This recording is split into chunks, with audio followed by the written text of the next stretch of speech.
we're going to talk about how to use mindfulness as your secret weapon. Mindfulness is kind of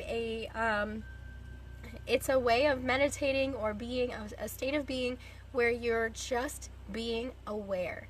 You're aware of your surroundings, you're observant and you're aware, and you're not judging, you're not assigning anything to what you're experiencing and witnessing.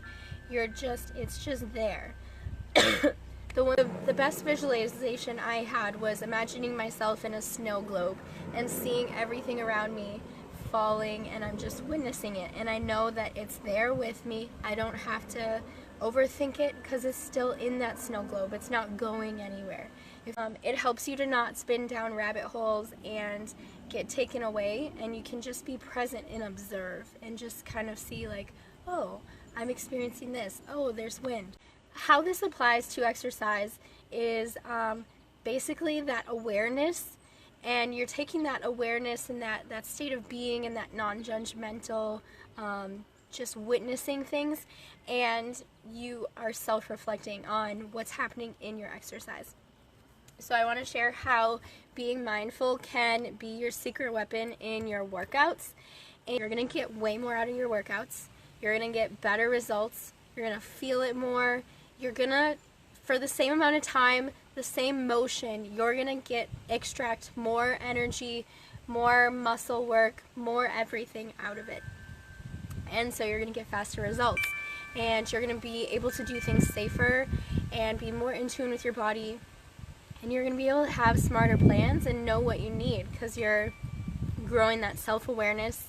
Basically, if you are more mindful, you're going to get way more results and results faster, and you're going to be healthier. So, how you can use mindfulness in exercise. First, how you can be more mindful during your exercise instead of tuning out and just kind of going through the motions. A lot of us just like turn on music and we jam out, we get that shit done, and then we move on. Or we're tight on time, so we're like watching the clock the whole time. So, step number 1, have a purpose. So you're going to go into your workout knowing that you have a plan for that moment, for that exercise. So if I'm going into my legs and HIIT workout that I was assigned to do on Fridays or whatever, I know that, okay, I'm going to be working my heart and working my legs, and I'm going to really kick my own butt for 40 minutes, and then, afterwards I'm going to have a post-workout shake, and I'm going to feel good, but this is really it's going to extract all my energy, and it's really going to burn my legs.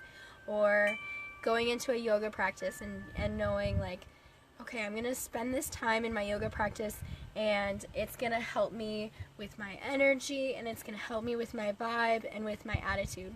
So you go into it with an intention, basically an intention for that workout. So have a purpose or intention for that time that you're exercising. The next thing is in the actual moves that you're supposed to be doing. Know what you're doing and kind of think about where you should be feeling it. So if you're doing leg day and they have you doing squats and lunges, like obviously you should be feeling them in your legs, but do you stop and think like, okay, where am I feeling it? What muscles am I feeling? If you're in a like multi-body exercise and you're, doing biceps and then shoulder press, stop and think, okay, like I'm working my biceps, let's really feel it in my arms. I'm working my shoulders, let's make sure that it's really all coming from my shoulders. I'm working my core, let's make sure I'm not cheating and that I'm really feeling it in my core. So know what you should feel in what move and make sure you're actually feeling it. But if there's a move that you don't know where you should be feeling it, that's your cue to do a little bit more research, ask your trainer. If you're in like an online group or something, like if you're one of my challengers, ask me, where should I be feeling this exercise? So you know where to focus your energy and where you should be feeling it. Be more mindful and self-aware of what you're feeling during each exercise. The next thing, focus on your breath and your flex. I kind of talked about that, but instead of being aware of your surroundings and the people in the gym or the music that you're listening to, focus on your breathing. Sometimes meditation, you don't have to empty your thoughts. You just focus on one thing, like just breathing and only listening to your breath. So mindfulness when it comes to workouts, focus on the flex that you're doing in that moment and focus on your breath. Are you breathing in and then exhaling during the hard part? Are you doing steady breaths? Are you doing steady movements, steady pace? Just kind of focus on one thing, like breathe in, flex, breathe out. And make sure that you're really just staying in the moment in that way, and try to tune everything else out. So you don't have to clear your mind entirely, just focus on one thing. The next thing, the quality. So you want to make sure you're getting a quality workout. So if you're like me and you're following like a set plan, you know how long your workout is designed to be. So that allows you to schedule in that workout time. I always tell people to schedule in their workout time anyways, because it's an appointment with yourself and it's so easy to skip it if you don't have a set time. So if you schedule it in an hour to work out, you know that hour is going to pass anyways. So don't worry about the clock. Don't worry about, getting done quickly. Worry about getting the absolute best workout you can in that amount of time. Schedule the time in and know, like, when your time's up, your time's up. And that helps you kind of stay focused and not constantly be watching the clock. And the last thing, to end your practice, your workout, and to kind of reiterate that exercise and that movement and whatever you just did was good for you, be mindful about how you feel in that moment once you've finished working out. So you can kind of self-reflect, and this is a great way to kind of reinforce continuing to work out. So after a workout, when you're doing your cool down, you can breathe out, think about how you feel, how great you feel for having just sweat, for having just done something. Usually your endorphins are going, so you're like on a post-workout high. So you can kind of just remind yourself, I'm really glad I did that. I feel so good. My muscles are tingling, they're twitching, they're sore.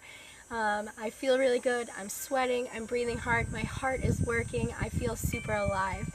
And just be mindful of that moment as you're cooling down and how you feel, because it's going to be a great reminder the next time you go to work out. You're going to be like, oh yeah, I'm going to feel really good at the end of this. So thank you guys for listening. Those were my tips. So a reminder, have a plan or purpose for your workouts. Know what you should be feeling and what you should be flexing. Focus on a few things, like just your movements and your breath. Get quality out of the time that you're working out. Focus on the quality, not the quantity. Set that time and just know that that is time to work out and time to be in that moment. And that time's going to pass either way. So, put all your eggs in that basket of workout time. And then end mindfully with how you feel and how good you feel for having just worked out. So hopefully those things help you be more mindful during your workouts, and I know that they're going to make you feel so much better about having exercised, and also they're going to help you get so much more out of each exercise, so you're going to get a lot more out of it. So lastly, I just launched a course. It's called Activate, and it's a challenge. It's a 4-week video series to help you activate your muscles and really learn how to flex your muscles. Oftentimes we have inactive muscles that kind of go dormant because we have overactive areas, and especially if you're trying to tune into your body and really learn the correct posture, stabilization, and get more out of your workouts, that course would be great for you. I'm going to post the link in the comments, but it's also linked on my the cover page of my Facebook. So if you're interested in that, it's half price for the first month that I'm launching, and I think it would be a really great beneficial thing for anyone who's trying to get the absolute most out of your movements. So